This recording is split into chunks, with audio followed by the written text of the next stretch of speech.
બનાસકાંઠા થરાદ તાલુકાના પઠામડા ગામે સમૂહમાં એકઠા થઈ કરી દારૂબંધી।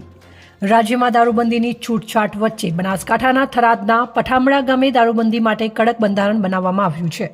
પઠામડા ગામના ઠાકોર સમાજ અને ગ્રામ્યજનો દ્વારા દારૂ વેચનાર અને દારૂ પીનાર અને યુવાનોને ખોટે રવાડે ચડાવનાર વ્યક્તિઓ વિરુદ્ધ કડક પગલાં અને દંડ વસૂલશે તેવો સામૂહિક નિર્ણય લેવામાં આવ્યો છે। ગામના ઠાકોર સમાજના આગેવાનો અને ગ્રામ્યજનો દ્વારા પઠામડા ગામે આવેલ નકળંગ ભગવાનના મંદિરે એકઠા થઈને કડક કાર્યવાહી કરવાનો નિર્ણય કરવામાં આવ્યો છે। પઠામડા ગામના દારૂ પીતા કે વેચતા પકડાયા તો ગૌશાળામાં કરવું પડશે 5 બોરી અનાજનું દાન। દારૂના દૂષણ સામે પઠામડા ગામનું બંધારણ દારૂબંધી માટે બનાસકાંઠા જિલ્લાના થરાદ તાલુકાના પઠામડા ગામમાં દંડની જોગવાઈ રોકડમાં નહીં પણ અનાજની બોરીની કરવામાં આવી છે। ગામ લોકોએ એકઠા થઈને દારૂને લઈને સર્જાતી સમસ્યાઓથી તંગ આવીને ગામ લોકોએ ભેગા મળીને નિર્ણય કર્યો છે, જેમાં ગામના લોકોએ દારૂ વેચનાર, પીનાર અને તેના અંગે માહિતી જણાવતો હોવા છતાં છુપાવનાર સામે અનાજની બોરીનો દંડ નક્કી કરવામાં આવ્યો છે।